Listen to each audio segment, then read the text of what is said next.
This is the grave of John Wolfe from Pennsylvania, Tech 5 in 2nd Division, and he died March 30th, 1945. It was with the war about 1 week to go in Europe. So what were the circumstances in his situation? Look it up. This is Ronald Casey from Michigan, 2nd Lieutenant in Army Air Force Bomb Squadron. Probably an officer on either a B-17 possibly or a B-24.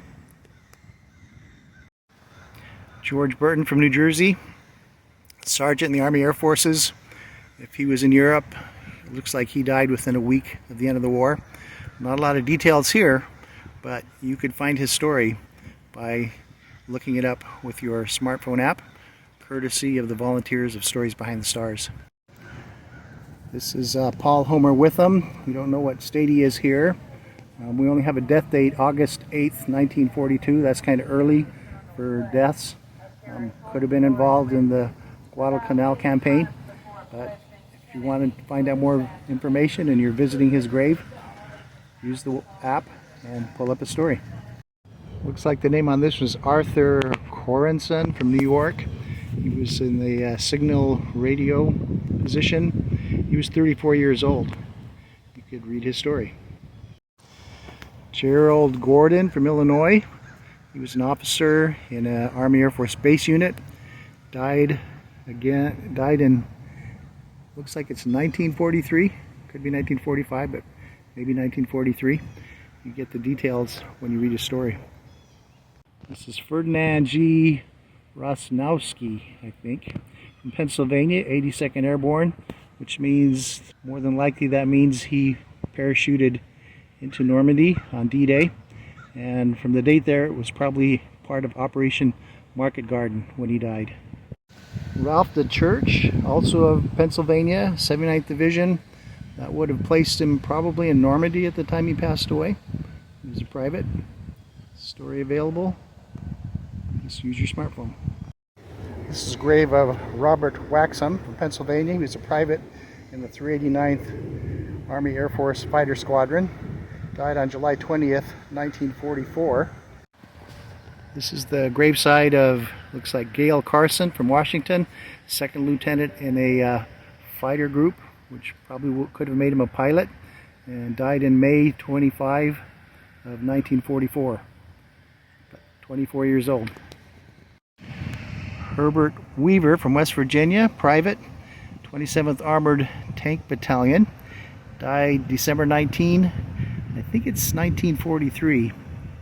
But if it's 1945, that would still qualify because the Army kept their rolls over for war dead until January 31st of 1946. Robert Browning from Maryland, 1st Lieutenant in another bomb squadron, died in August of 1944. There's a theme here, a lot of people from bomb squadrons didn't make it through the war. We lost more than 60,000 flyers during the war. John Broughton from Illinois, 1st Lieutenant in another bomb squadron, died on the 4th of July, 1944. This is William Ware from Massachusetts, a 1st Lieutenant in another bomb squadron. Early death for the war in July of 1942. Could have been possibly training loss. Perthius Carr from West Virginia, also from the 79th Infantry Division, from the date of June of 1944, probably died in Normandy. This is Clark Davis from Maryland, private 1st class. He was in the 10th Armored Division. From the date there, March 21st, 1945, probably was in Germany at the time, and war would have been finished in Europe within just a couple of weeks. This is Warren W. Gaines of Texas. He was a sergeant. Just says he was in the engineers, and it gives his birthday and his death date. Don't have a lot of information here, but more likely than not, once you pull up his story, you would get the details about what unit he was in. This is John F. Curtin Jr. from Maryland, a 1st Lieutenant in the 28th Infantry Division. Looks like from his date of death, he would have been in France at the time. This is Adam Bone from Michigan. He was a second lieutenant in the 82nd Army Air Force Troop Carrier Squadron. If you can see from his date of death, June 6, 1944, that means he died on D-Day.